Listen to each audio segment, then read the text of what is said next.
Coach Prime is being accused of threatening players to attend a mandatory concert where Shadur performed. Yep, that's the latest rumor dealing with Deion Sanders. But how did he respond? Welcome into your Denver Sports Daily for June 17th. Let's go.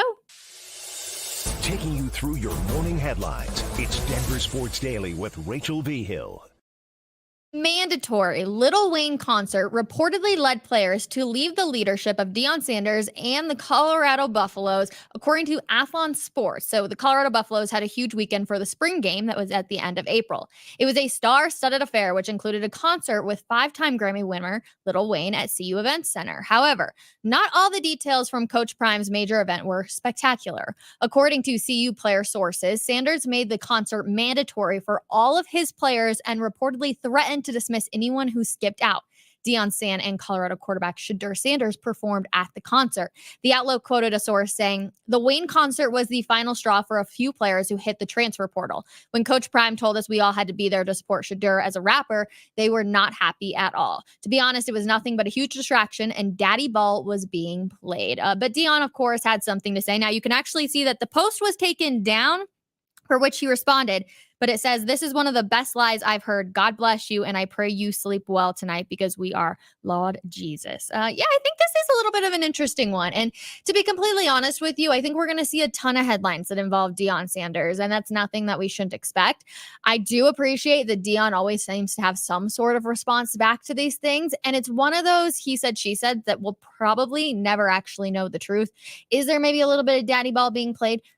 Maybe. I'm obviously not up there. I'm not a part of the Colorado football team, but I mean, you've got two of his sons who are obviously on the team, who are playing very well, who are in the headlines when it comes to everything that the Buffs do up there.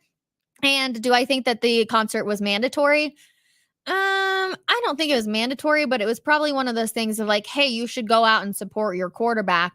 But again, it's like, okay, so we're walking at fashion shows, we're becoming a rapper now, a lot of things that don't have to do with football. So they better be able to do a dang good product out on the field come this fall. That's going to be the main thing. This is the last year. Deion can't prove it this year. I think that a lot of people are going to turn very, very quickly on the star up there in Boulder. Moving on now to the NBA, because White could use his strong season to find a way onto Team USA's roster for this Summer Olympic in Paris, according to a report from ESPN's Adrian Wojnarowski. White started 73 games in the regular season for the NBA's best Boston Celtics and all 18 playoff games thus far.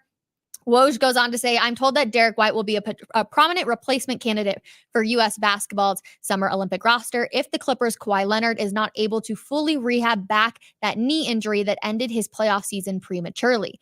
On NBA Countdown on Friday, that was where that was quoted. So certainly that's something USA Basketball is monitoring. Then 30-year-old six-time All-Star Leonard missed the last 8 games of the season and then 4 more in the playoffs with the inflammation in his right surgically repaired right knee. So obviously, if you know Derek White, he's from Colorado, so that would be so cool to be able to see him be out there. He is one of just 20 NBA players ever to be born in Colorado, one of 28 to play their high school ball in the Centennial State, and one of 29 to suit up for the Buffaloes. So this would be really, really cool for sure. If he's able to go out there and represent the USA, I would love that. But of course, I'm sure he's got one other thing on his mind, and that is winning an NBA championship. So we will, of course, see what ends up happening on that front. But yes, here we are, everybody. It is almost time for the Olympics. I got another fun story for you coming later on in the show. But now we'll come back to Colorado, and we're going to talk about Chris Bryant, because what was initially hoped to be a short time on the injured reserve list has now turned into a no idea when Chris Bryant will be able to return. Bryant got an MRI after his rib contusion wasn't improving, and it revealed an oblique injury as well. Bryant went on the injured list 15 days ago and has already been eligible to return, but obviously will not be returning.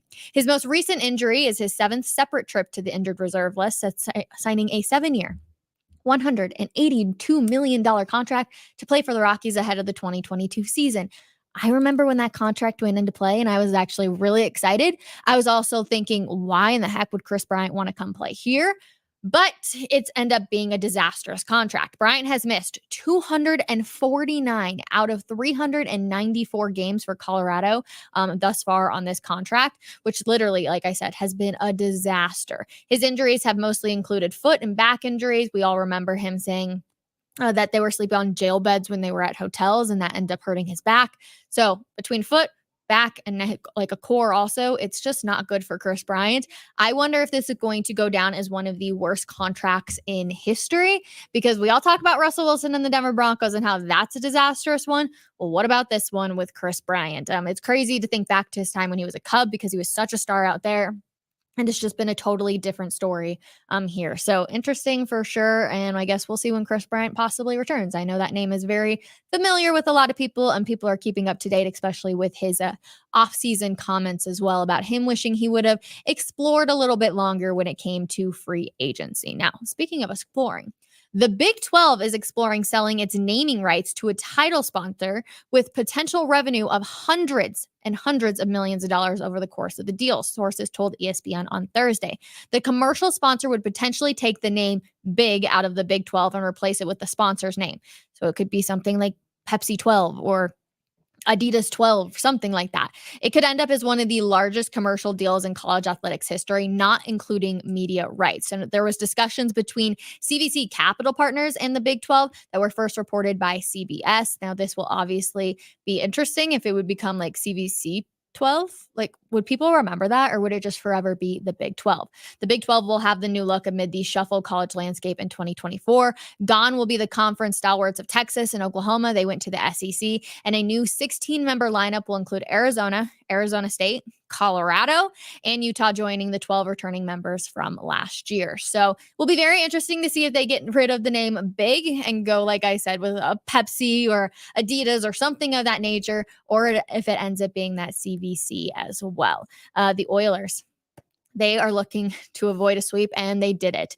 I will say I was hoping that they would, because you never want to win on your road ice. I know you just want to get it done, but the Oilers avoided the sweep, and it may have turned the tides of the Stanley Cup Finals with a dominant 8-1 win in Game 4 on Saturday night. Connor McDavid led the way with 4 points, including his first goal of the finals, while goaltender Stuart Skinner notched 32 saves. The Oilers are hoping to be the first NHL team in more than 80 years to overcome a 3-0 deficit to win the Stanley Cup Finals. Game 5 is Tuesday night in Florida. I don't think that they're going to make history, but it was really fun to be able to see Edmonton going absolutely berserk for every single goal that they ended up scoring. Again, 8-1's no joke. They were definitely trying to make a message, and it was do or die for them. Their season was literally on the line. You had to show up. It's going to be the exact same thing on Tuesday night. So for the rest of the finals for the Oilers are going to be very intense. But again, that's what makes this so much fun. Something that's not fun, and something I'm really sad about, actually. Charles Barkley has announced that he's retiring from basketball, or from broadcasting, excuse me. The former basketball star will be retiring following the 2024-2025 NBA season. Barkley announced comes as TNT's contract with the NBA is currently up in the air. When he retires, Barkley will have spent 25 years broadcasting. This sucks. He says that he's not going to go anywhere else besides TNT, and that it's going to come to an end. Just breaks my heart. Like, I love that TNT programming so much. I think they do such a good job. It's truthfully, I feel like you're just hanging out with some of the guys watching sports, which is incredible. So definitely a bit of a bummer, but I honor him in the fact that he's staying true to TNT and does not want to go anywhere else. He's not chasing money, obviously, or anything. So it's definitely a bummer, but I have a feeling this won't be the last we see of Charles Barkley, whether it has to do with social media or something else. But 25 years is also a really, really incredible feat for sure. Kansas City Chiefs defensive tackle Isaiah Buggs was arrested on Sunday, June 16th in Alabama, and charged with domestic violence and burglary. The 27-year-old's bond was set at $5,000, but news outlets couldn't confirm whether he was bailed out of jail. This is the second arrest for Buggs this offseason. You may remember we talked about it here. The first arrest, it was in May on 2 misdemeanor animal cruelty charges as well. So Kansas City Chiefs definitely have had their PR team dealing with quite some stuff right there. We'll end up seeing what happens. Again, we haven't heard if he has been bailed out of jail or not.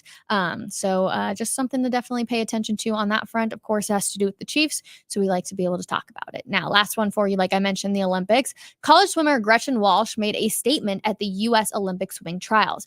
The 21-year-old set a world record in the women's 100-meter butterfly with a time of 55 seconds and 18 milliseconds, breaking the record of 55.48 set by Sarah Stroftum at the 2016 Olympics. Walsh is a junior at the University of Virginia who has already broken multiple NCAA records.